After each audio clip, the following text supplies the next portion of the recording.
এই জীবন যেন বহতা নদীর মতো, চলার পথে কত বাক মোহনা শত, আছে আরো দ্বন্দ্ব আলো আধারের, বেছে নিতে হবে তাই পথ আমাদের। আসসালামু আলাইকুম প্রিয় দর্শক, আপনারা যারা দেশে আছেন প্রবাসে, সবাইকে জানাই অনেক অনেক প্রীতি ও শুভেচ্ছা। শুরু হলো এনটিভি আয়োজিত এবং লাভেল নিবেদিত টক শো আলোকপাত। প্রিয় দর্শক, আজ 15ই আগস্ট জাতীয় শোক দিবস। এদিন নির্মমভাবে নিহত হয়েছিলেন জাতির জনক শেখ মুজিবুর রহমান। মহান আল্লাহ তার মহৎ কর্মসমূহ কবুল করুন, আমরা তার মাগফিরাত কামনা করছি। প্রিয় দর্শক, আলোকপাত অনুষ্ঠান আমাদের আজকের বিষয় পাথুরে হৃদয়, আর এই বিষয়ে কথা বলবেন ডক্টর মোহাম্মদ জাকারিয়া। আসসালামু আলাইকুম ওয়া রাহমাতুল্লাহি ওয়া বারাকাতুহু।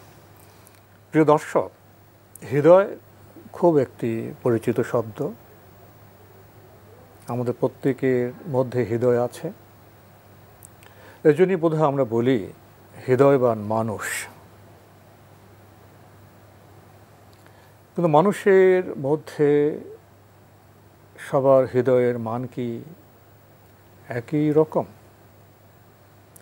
একই রকম হলে তো বোধহয় আমরা কোমল হৃদয়, পাথুরে হৃদয় এসব শব্দ শুনতে পেতাম না। ইসলামে হৃদয় বিষয়টিকে খুবই গুরুত্ব দেওয়া হয়েছে। আমাদের প্রিয় নবী হযরত মুহাম্মদ মুস্তাফা সাল্লাল্লাহু আলাইহি ওয়াসাল্লাম হৃদয় নিয়ে, কলব নিয়ে খুবই গুরুত্বপূর্ণ কথা বলেছেন। আসুন আজকের বিজ্ঞ আলোচকের সাথেও আমরা এ বিষয়ে কথা বলি। ডক্টর মোহাম্মদ জাকারিয়া, আমাদের সবার মধ্যে হৃদয় আছে, কিন্তু মানুষের মধ্যে কী ধরনের হৃদয়কে আমরা পছন্দ করি, আমরা চাই? ইন্নাল হামদুলিল্লাহ ওয়া সলাতু ওয়াসসালামু আলা রাসূলিল্লাহ। কেমন হৃদয় আমরা চাই? আসলে প্রতিটা মানুষই একটা ভালো মনের মানুষ চায়, ভালো হৃদয়ের মানুষ চায়, সে যে ক্ষেত্রেই থাকুক না কেন, যে ধর্মের হোক, যে অঞ্চলের হোক, যে ভাষার হোক। এখন আমরা সাধারণ মানুষ হিসেবে, একজন ভালো মানুষ হিসেবে আমরা নিজেদের জন্য বাছাই করতে চাই। তাহলে আল্লাহ রাব্বুল আলামিন এত কিছু দিয়েছেন, তো আল্লাহ তো আমাদের কাছ থেকে এমন একটা হৃদয় আশা করতে পারেন, এবং এমন হৃদয়টাই চান, এবং এমন হৃদয়বান মানুষই আল্লাহ পাক চান, যেটা হাদিসের মধ্যে আছে যে এখন সেই হৃদয়টা কি, সেই কল্পটা কি, হার্ট কি। এখন হার্টের একটা ছবি আছে, ছবি দেখে মানুষ বুঝে এটা হলো হার্ট, এবং প্রত্যেকটা মানুষের শারীরিক অবকাঠামোর ভিতরকার আভ্যন্তরীণ সেই জায়গায় একটা হার্টের একটা নমুনা, এবং সেটা আছে। আল্লাহ রাসূল সাল্লাল্লাহু আলাইহি সাল্লাম এর একটা যে বর্ণনা দিয়েছেন, আলা ইন্না ফিল জাসাদি মুদগাতুন। এটা কি আসলে, এই হার্টটা কি? এটা একটা ছোট একটা গোশতের টুকরা একটা, সেটার নাম ভিন্ন, ধরন ভিন্ন, সেটার সৃষ্টিগত অবকাঠামো ভিন্ন। হয়তো আমাদেরটা একেবারে চামড়া গোশত দিয়ে পরিপূর্ণ করা, সেটা হয়তো এরকম চামড়ার প্রলেপ লাগানো না অন্যভাবে, কিন্তু স্পেসিফিক সেটা কিন্তু একটা গোশতের টুকরা। ইদা সলহাত সলহাল জাসাদু কুল্লু ও ইদা ফাসাদাত ফাসাদাল জাসাদু কুল্লু আলা ওয়াহিয়াল কলব। আপনি যে বললেন যে হৃদয়, সেটা কি বা কেমন হৃদয়? আল্লাহ রাসূল সাল্লাল্লাহু আলাইহি সাল্লাম বলে দিয়েছেন, এটা হলো মানুষের দেহের মধ্যে এক টুকরা, একটা গোশত। এখন এটা আপনি গোশত, আমার শরীরের বিভিন্ন অংশে, আপনার শরীরের বিভিন্ন অংশে কিন্তু গোশতের টুকরা আছে, কিন্তু সেই গোশতের টুকরাটা কিন্তু সেই জায়গার মধ্যে সীমাবদ্ধ। হাতেরটা হাতের মধ্যে, এর প্রভাবটা অন্য জায়গায় পড়ে না। কিন্তু আল্লাহ রাসূল বলছেন যে হার্ট, হৃদয়ের গুরুত্বটা একটা মানুষের জন্য কতখানি, যে ইদা সলহাত সলহাল জাসাদু কুল্লু। হৃদয়টা যদি সুস্থ থাকে তাহলে পুরোটা দেহ সুস্থ। ও ইদা ফাসাদাত ফাসাদাল জাসাদু কুল্লু। হৃদয়টা যদি অসুস্থ হয়ে যায় তাহলে সারা শরীর অসুস্থ। সারা শরীর অসুস্থ মানে এরকমভাবে প্রত্যেকটা অসুস্থ হৃদয়বান মানুষে সারা সমাজ অসুস্থ। তাহলে আমাদের হৃদয়টা কি আমাদের বাতিঘর? বাতিঘর। আমার বেঁচে থাকা, আমার সামাজিক জীবনে আমার নিজেকে ফুটিয়ে তোলার একটা সঠিক পথে চলার জি বাতিঘর।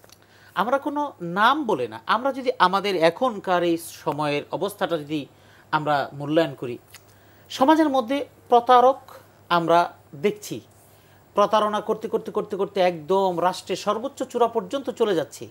তাহলে সেই মানুষটা যে প্রতারণা করছে, মানুষের হক নষ্ট করছে, হত্যাকাণ্ড ঘটাচ্ছে, কোটি কোটি টাকা সে লোপাট করে নিচ্ছে, আবার কাউকে দেখছি সে খুন করতে করতে খুনির সম্রাট বনে যাচ্ছে, আবার কাউকে দেখছি সে অবৈধ ইনকাম, সে জুয়া পাচার এই সব কিছু করতে করতে সে করে যাচ্ছে।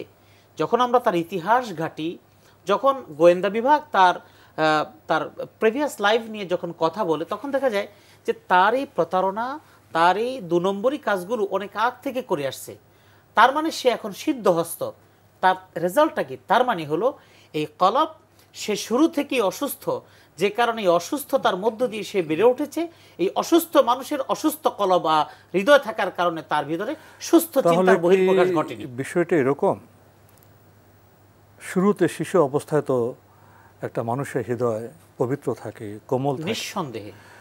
বড় হয়ে যখন সে কর্মক্ষম হয়, প্রতিদিনের মন্দ কাজ বিন্দু বিন্দু করে তার যে হৃদয় বা কাল্প সেটা কালিমালিপ্ত করে।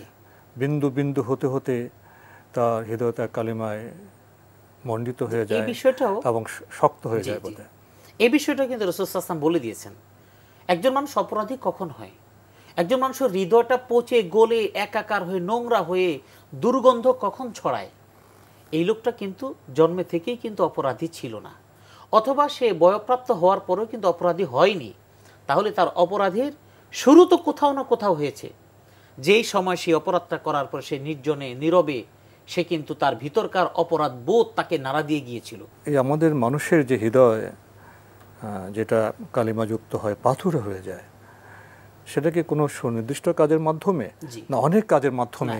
সুনির্দিষ্ট একটা কাজই বারবার করার মাধ্যমে। রাসূল সাল্লাল্লাহু আলাইহি সাল্লাম বলেছেন, ইন্নাল মুমিনা ইযা আযনাবা যানবান কানাত নুকতাতুন সাউদাউ মিন খারদালিন ফি কলবিহি। এই যে একটা হৃদয়টা শক্ত হয়ে গেল, পাথরের হৃদয় হয়ে গেল, তার ভিতরে এখন মানবতা জাগ্রত হয় না। যে প্রফেশনে আছেন, যে লোকটা একজন শ্রমিকের টাকা দিনের পর দিন দিচ্ছে না, মেরে খাচ্ছে, সেও কিন্তু শ্রমিকের এই মানবতা বোধটুকু তার অন্তর থেকে উধাও হয়ে গিয়েছে। একজন চিকিৎসার সাথে যিনি জড়িত, তিনি তার চোখের সামনে একজন রোগীকে জিম্মি করে সে যখন টাকা আদায় করার জন্য ফোন দিয়ে আসছে, তাহলে সে চিকিৎসক হতে পারে, শিক্ষিত হতে পারে, কিন্তু তার ভিতরকার পশুবৃত্তি চর্চার সেই অবস্থাটা পরিবর্তন হয়। তার হৃদয় পাথর হয়ে গেছে, সে টাকার কাছে নিজেকে বিক্রি করে দিয়েছে। মানবতা শূন্য একটা হৃদয় তার ভিতরে আছে। আবার ঠিক একজন বিশাল বড় শিল্পপতির দিকে তাকিয়ে দেখেন, তার একটা প্রতিষ্ঠান গড়ার ক্ষেত্রে একরের পর একর জমি দখল করতে হবে, তার প্রতিষ্ঠান গড়তে হবে, কিন্তু এই একই একটা একরের পর একর জমির মধ্যে একজনের হয়তো 2% জায়গা, এক টুকরো জমি আছে যেটাই তার জীবনের সহায় সম্বল। এটুক যখন নিয়ে যাচ্ছে, তার কিন্তু মাথা গোজার ঠাঁই পৃথিবীর কোথাও আর রইল না। তাহলে তার চোখের পানির কোনো মূল্য নেই, তার মানবতার কোনো মূল্য নেই। তাহলে এই মানুষটাও পাথরের হৃদয় কিভাবে হলো? আল্লাহ রসুলের হাদিস, একজন মানুষ, একজন মুমিন প্রথমেই সে পাথরের হৃদয় হয় না। সেই মানুষটা যখন প্রথম একটা অপরাধ করে, অপরাধ করার পরে তার অন্তরের মধ্যে একটা ছোট্ট একটা দাগ তৈরি হয়, ওটাই হলো তার বিবেক, তার অনুশোচনার জায়গাটা। প্রথম নামাজ ছেড়ে দিলেও কষ্ট লাগে, প্রথম অন্যায় বা থাপ্পড় দিলেও কষ্ট লাগে। আবার অফিসে পরে নিয়োগের পরে প্রথম এই 5-10 হাজার টাকার ঘুষ খাওয়ার পরে নিজের কাছে মনে হয় আমি কি করছি। প্রথম একটি ইতস্তত লাগে। এরপরে যখন আস্তে আস্তে 5,000-এর চাইতে যখন নাকি লাখ লাখ টাকার ঘুষ যখন টেবিলে ঘোরাফেরা করে, তখন নিজের কাছে মনে হয় না খাওয়াটাই তো ঠিক না।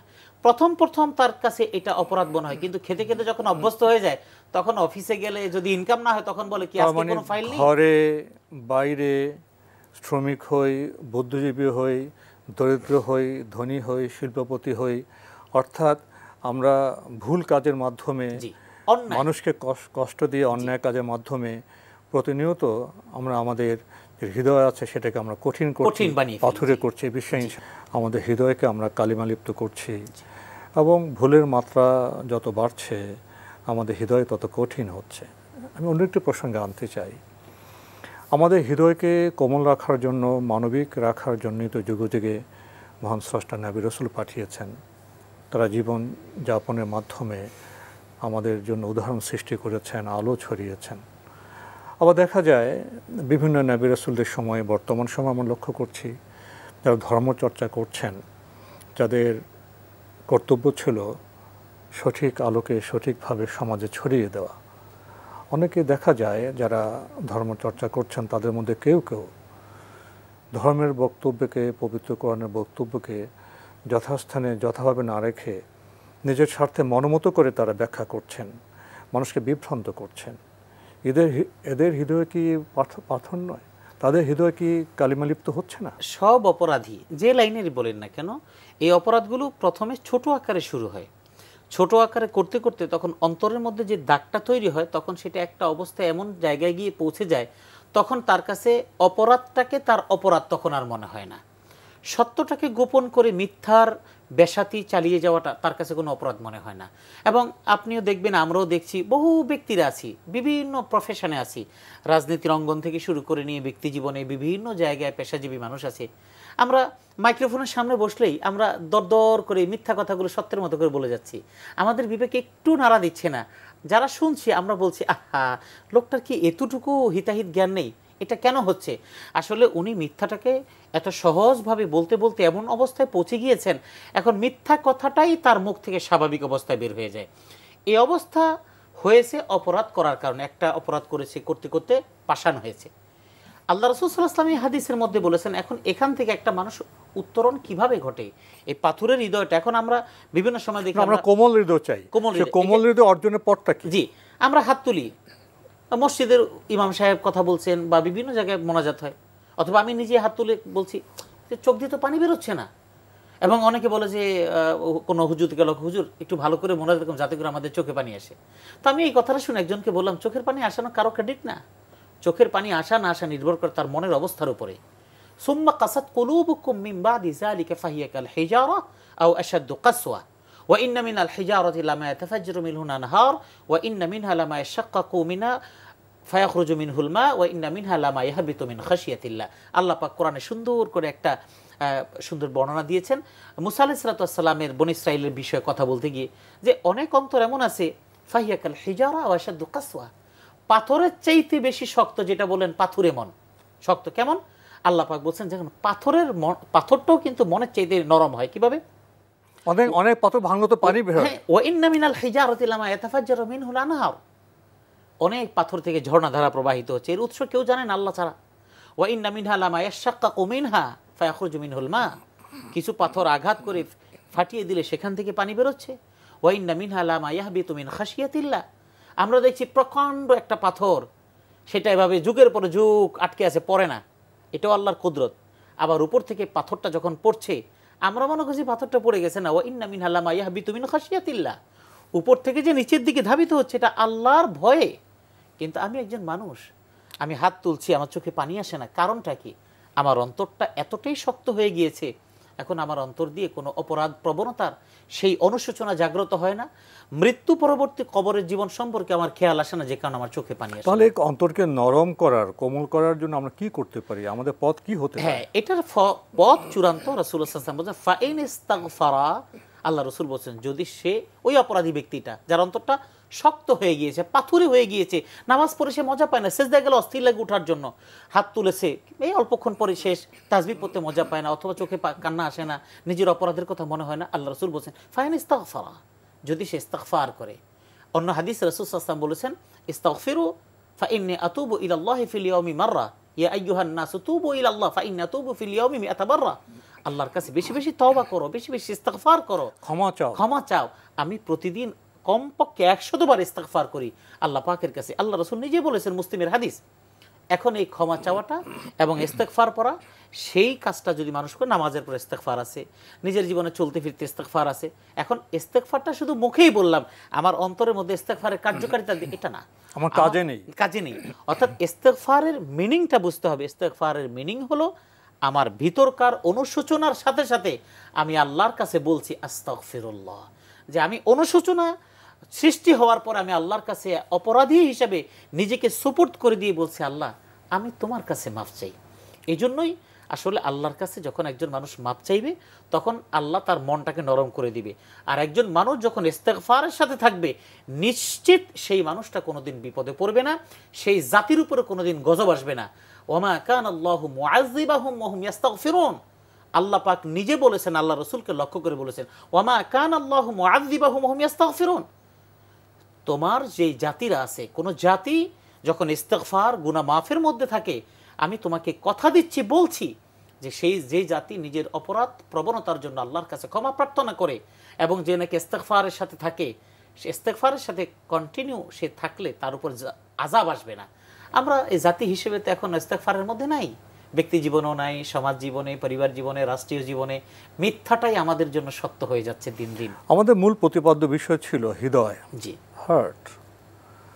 তো আমরা তো আরেকটি শব্দ শুনে থাকি, তাজকিয়াতুন নাফস। জি, আমাদের নফসের যে সংশোধন, পরিশীলন, তো এই কাজটা আমরা কীভাবে করতে পারি?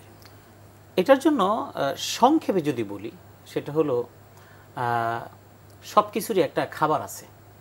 যেমন আমার পুষ্টির বিষয় আছে, পুষ্টি বিষয় আছে। যেমন আমার দেহটাকে সুস্থ রাখার জন্য, অনেক বিষয়ের পুষ্টিগুলোকে যোগান দেওয়ার জন্য আমার রুচিসম্মত এবং পুষ্টিগুণ সমৃদ্ধ খাবারের প্রয়োজন, যেটা ডাক্তার আমাদেরকে সাজেশন দিয়ে থাকে। আমাদের 2 মিনিটে শেষ করতে হবে। পুষ্টিগুণ সম্পন্ন খাবার হলে আমি সুস্থ থাকব।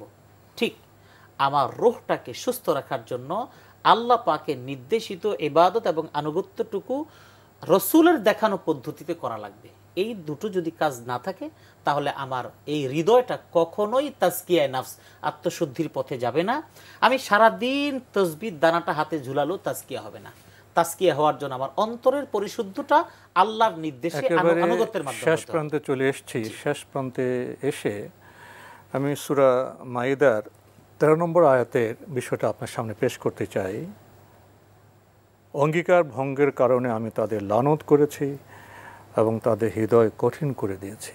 অঙ্গীকার ভঙ্গের কথা সেই আলাস্তু বিরাব্বিকুম কালু বালা, যে আমি কি তোমাদের রব নই? আমরা প্রতিটি আত্মা রূহ স্বীকার করে এসেছিলাম আপনি আমাদের রব।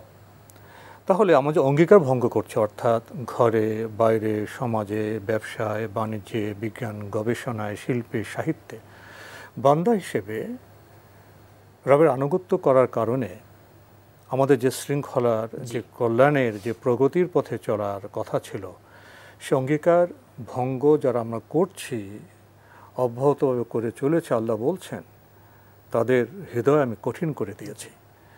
তাহলে হৃদয়কে কোমল করতে হলে আমাদের অঙ্গীকারে ফিরে আসতে হবে, সে আদি অঙ্গীকারে ফিরে আসতে হবে। বান্দা হতে হবে আমাকে রব। তাহলে কি বান্দা হওয়াটাই পাথরের হৃদয় থেকে মুক্ত হয়ে কোমল হৃদয়ে যাওয়া? অপরাধের কারণে হৃদয়টা শক্ত হয়, অপরাধ প্রবণতা কমিয়ে আল্লাহর আনুগত্যের দিকে চলে আসা, পাথরের হৃদয়টা কোমল হয়ে যাবে। আমাদের বান্দা হওয়ার যে সাধনা, বান্দা হওয়ার যে দায়িত্ব, সেটা বোধ আমাদের এখন মূল বিষয়। তো আপনার তো অনেক কথা ছিল ডক্টর মোহাম্মদ জাকারিয়া, সময়ের সংক্ষিপ্তির কারণে আমাদের এখানে শেষ করতে হচ্ছে। আপনি কষ্ট করে আমাদের স্টুডিওতে এসেছেন, সময় দিয়েছেন, সেজন্য আপনাকে অনেক ধন্যবাদ। আপনাকে অনেক ধন্যবাদ এবং এনটিভি পরিবারকে এবং আমার দর্শকদেরকে অনেক অনেক ধন্যবাদ। প্রিয় দর্শক, আমরা দেখছিলাম এনটিভি আয়োজিত এবং লাভেলো নিবেদিত অনুষ্ঠান আলোকপাত। আমাদের আজকের বিষয় ছিল পাথরের হৃদয়। আমাদের অনুষ্ঠান আপনারা এনটিভি অনলাইনেও দেখতে পারবেন, ভিজিট করুন www.ntvbd.com। এছাড়া ইউটিউবে এবং আমাদের ভেরিফাইড ফেসবুক পেজে অনুষ্ঠান দেখতে পারবেন। আমাদের সবার হৃদয় আছে, আমাদের লক্ষ্য কোমল হৃদয়, মানবিক হৃদয়, কিন্তু আমাদের হৃদয় তো পাথরের হৃদয় হয়ে গেছে। অনেক কথা আজকের বিজ্ঞ আলোচকের কাছে আমরা শুনতে পেরেছি। যখন হৃদয় পাথুরে হয়ে যাবে, কঠিন হয়ে যাবে, তখন আমরা মানুষ থাকি না। তাই হৃদয় বৃত্তির চর্চা, তাজকিয়াতুন নাফস, হৃদয়কে সংশোধন করা, পরিশীলিত করা, মানবিক করাই তো আমাদের ধর্মের মূল কাজ। আল্লাহ বলছেন সে আদি অঙ্গীকার আপনি আমাদের রব, অর্থাৎ আমি যখন বান্দা হিসেবে, আল্লাহর বান্দা হিসেবে প্রতিটি কাজের জবাবদিহিতার চেতনায় জীবন যাপন করব, তখন আমি বান্দা হব, তখন আমি মানুষ হব এবং তখনই আমার হৃদয় হবে কোমল। এই কোমল হৃদয়ের আরতি আকাঙ্ক্ষা আজ পরিবারে, সমাজে, সংসারে, বৈশ্বিক পরিমণ্ডলে। আসুন আমরা এই যে আর্তনাদ, বর্তমান বিশ্ব সভ্যতার কোমল হৃদয় পাওয়ার যে আর্তনাদ, সে আর্তনাদকে আমরা শ্রবণ করি, আমরা মানি এবং আমরা বান্দা হই। প্রিয় দর্শক, মহান আল্লাহ আমাদের সবাইকে নিরাপদ রাখুন, রাখুন শান্তিতে। আসসালামু আলাইকুম। চলার পথে কত বাক মোহনা শত, আছে আরো দ্বন্দ্ব আলো আধারের, বেছে নিতে হবে তাই পথ আমার